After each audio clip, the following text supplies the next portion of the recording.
Denison à côté peut pas faire oui biga raté Denison vive la musique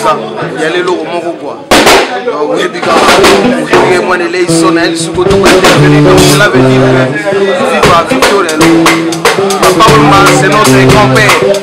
donc nous avons célébré 2 ans il y a mort naïe donc bino boy bika donc il fallait tout les la na loyer pourquoi yango tokosenga le 14 avril 2018 na toneblaka batusu bakosala kwa tous les artistes congolais tokosebele bakosala mamasa donc topesa réalité balaka repele bakosoutenir tomotasino banana lutula bayolande tokosali bino te tokosali pete roki malunda na bakote ya 3 mpenga na masa tu ba Venezuela batoliongo Toulouse oko Venezuela jour angolo le 14 mois 2 fois